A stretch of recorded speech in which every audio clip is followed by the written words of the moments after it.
আসসালামু আলাইকুম, কেমন আছেন সবাই? আজ আপনাদের মাঝে নিয়ে এসেছি নতুন একটি ভিডিও। আর এই মুহূর্তে আমরা আছি বাগানবাড়ির কুঁড়ে ঘরে। ঝালমুড়ি তৈরি করতে যা যা প্রয়োজন প্রায় সব কিছুই নেওয়া হবে এই বাগানবাড়ি থেকে। প্রথমে আমার নিজের রোপণ করা সবজি বাগান থেকে শসা নিয়ে নিলাম। সো দেখুন বন্ধুরা, এখন টমেটো নিয়ে নিব। টমেটো কিন্তু এখন প্রায় সিজন শেষ। টমেটোগুলো যথেষ্ট লাল টকটকে হয়েছে। এখন মরিচ ছিঁড়ে নেব। এই সবজি বাগানটুকু আমি শখের বশে করেছিলাম। মরিচ গাছে অনেক মরিচ ধরে আছে। আমি আর আমার এক বন্ধু দুজনে মিলে এগুলো কালেক্ট করছি। বাকি সবাই সোনের ঘরে বসে আরাম করছে। এই ইলেকট্রিক টাওয়ারের নিচেই করেছি সবজির বাগান। এখন পেঁয়াজ নিয়ে নেব। পেঁয়াজ এখানে অল্প কিছু রোপণ করা হয়েছিল, আরও অন্যান্য সবজিও রোপণ করা হয়েছে। এগুলো এখন আপাতত ঝালমুড়ি তৈরি করতে লাগবে না।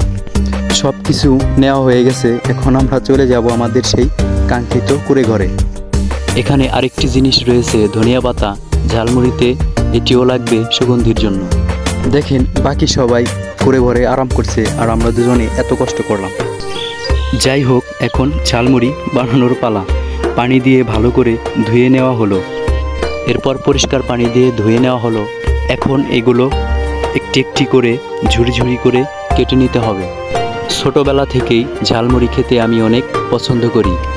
ছোটোবেলায় হয়তো সেভাবে ঝাল খেতাম না, তবে বড় হওয়ার সাথে সাথে ঝাল বেশি করে দিয়ে ঝালমুড়ি খেতে ভালো লাগে। স্কুল জীবনে ঝালমুড়ি অনেক খেয়েছি। টিফিনের সময় কিংবা স্কুলের ক্লাস শুরুর আগে ঝালমুড়ি না খেতে পারলে যেন ভালোই লাগতো না। মাঝে মাঝে ক্লাসের ফাঁকেও ঝালমুড়ি খেতাম। বাসা থেকে যেই টিফিনের টাকা দেওয়া হতো সেই টাকাগুলো দিয়ে বেশিরভাগ সময় ঝালমুড়ি খাওয়া হতো। সেই অভ্যাসটা এখনও আছে। ঝালমুড়ির দোকান দেখলেই ঝালমুড়ি কেনার চেষ্টা করি।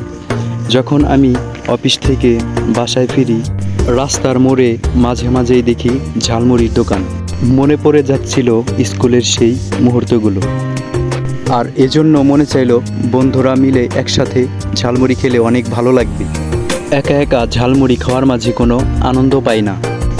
সবাই মিলে যদি ঝালমুড়ি খাওয়া হয় তাহলে খেতে অনেক ভালো লাগে। পুরনো দিনের কথাগুলো ভাবতে ভাবতে ঝালমুড়ি তৈরি হয়ে গেল। তবে গরমের সময় এই খাবারগুলো খাওয়ার পরে নাক মুখ একদম লাল হয়ে যায়। ঝাল বেশি দিয়ে ঝালমুড়ি খাওয়ার মজা অনেক বেশি, কিন্তু খাওয়ার পরে শুরু হয় মুখের শাসানি। তবে কি আর করার, মাঝে মাঝে ঝাল কিছু খেতেও ভালো লাগে। সব সময় এই ধরনের ঝাল খাওয়ার একদম ঠিক নয়। মাঝে মধ্যে খেলে তেমন কোনো সমস্যা নেই। আর আজকের মতো আমি বিদায় নিচ্ছি। নির্জ হাবিব। সবাই ভালো থাকবেন, সুস্থ থাকবেন। আল্লাহ হাফেজ।